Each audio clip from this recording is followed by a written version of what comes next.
Reciban un saludo cordial, estimados estudiantes, de la profesora Roxana Luna. El día de hoy desarrollaremos en el curso de física el tema análisis vectorial. Nos hacemos la siguiente pregunta. ¿Cómo podemos representar la velocidad de un avión? La respuesta es muy sencilla. Podemos representarla mediante una flecha, que indicará que la dirección de la velocidad es hacia la derecha. A esta flecha le llamamos vector. Entonces, nos hacemos la siguiente pregunta. ¿Qué es un vector? Los vectores son segmentos de recta orientados. Nos imaginamos una flecha y tiene una cabeza, que se emplea para representar la dirección de las magnitudes vectoriales. Pero, ¿qué son las magnitudes vectoriales? ¿Qué son las magnitudes vectoriales? Para definirlas, observamos los ejemplos. La velocidad de un auto, la aceleración de un corredor, la figura que muestra a un sujeto empujando un bloque.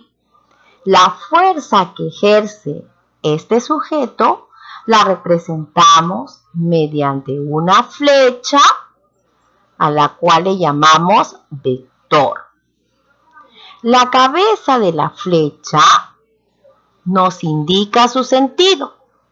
En este caso, es un sentido hacia la derecha. Y la flecha tiene una dirección horizontal. Si lo asociamos a un valor matemático, diremos que el ángulo que forma este desplazamiento horizontal tiene un valor de 0 grados.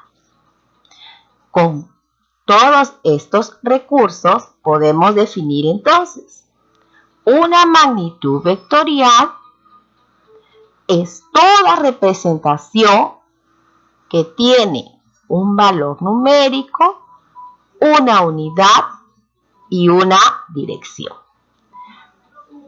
Refiriéndome con los siguientes ejemplos.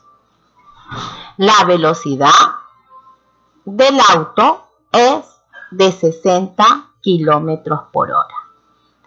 El corredor tiene una aceleración de 20 metros por segundo al cuadrado.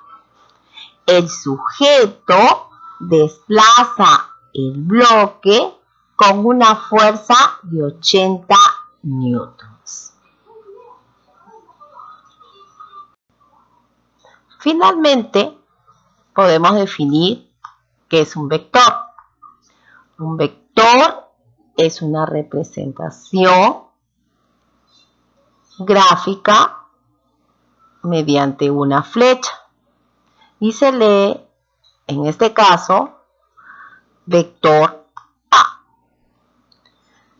Todo vector tiene un módulo, una dirección y un sentido. El módulo es el tamaño del vector, representado por el valor numérico y su unidad. Una dirección es el ángulo del vector, es decir, la orientación del vector dirección representado por una letra griega en grados sexagesimales.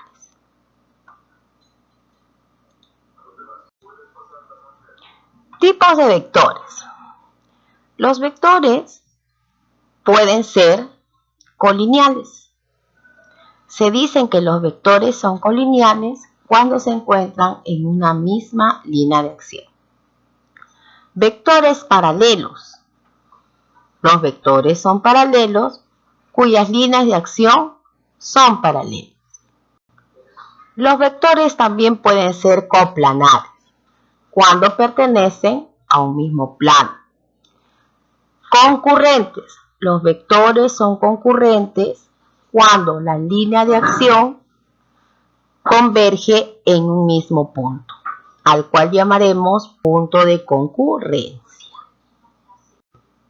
Finalmente, los vectores pueden ser opuestos.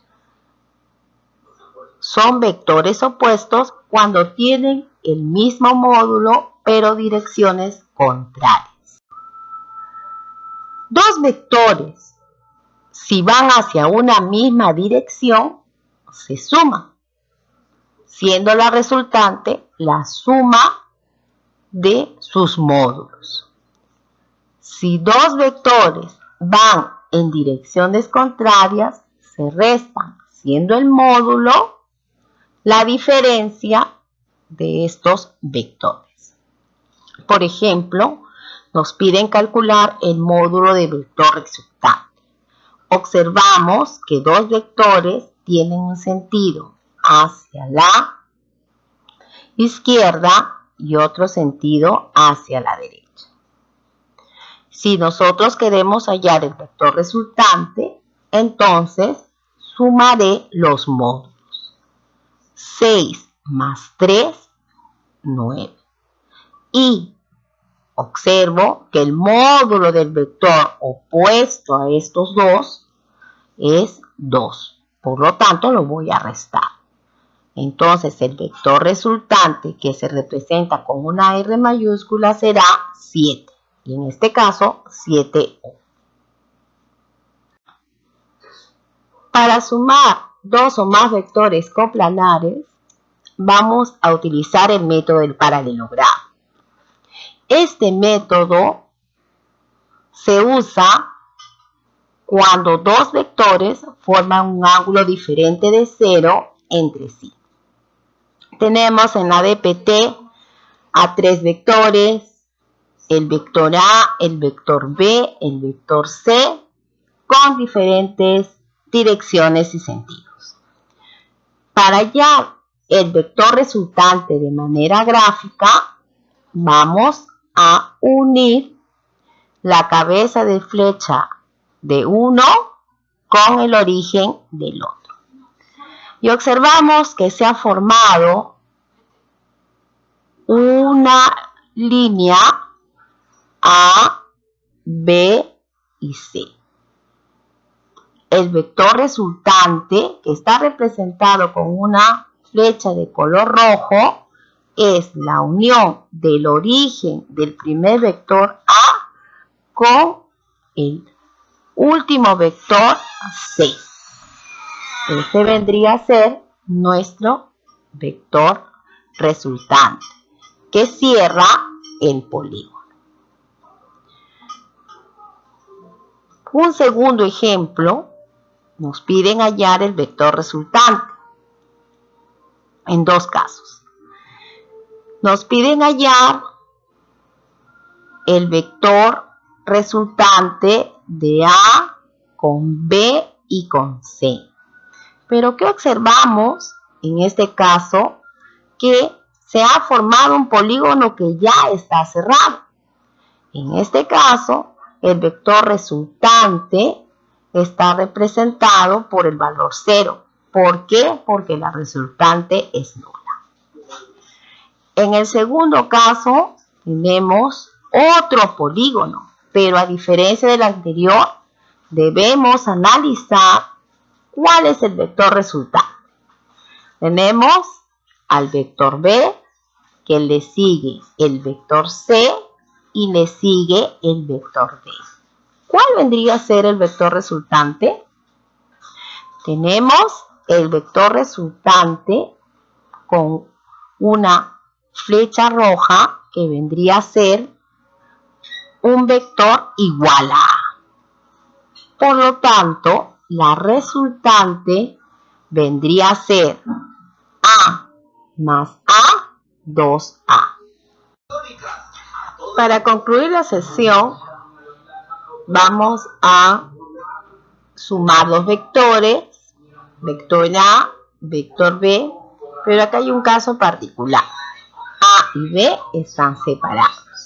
Lo primero que vamos a hacer es trasladar a uno de los vectores en forma paralela para que su punto inicial concuerde con el otro. Ahora ya tenemos el vector A y el vector C partiendo del punto O y separados por el ángulo θ. Para hallar la resultante, trazaremos paralelas a cada vector a partir de los extremos y la figura formada se llama... A ver, ¿cuál es la respuesta? Se llama paralelogramo. Entonces, hemos graficado al vector resultante.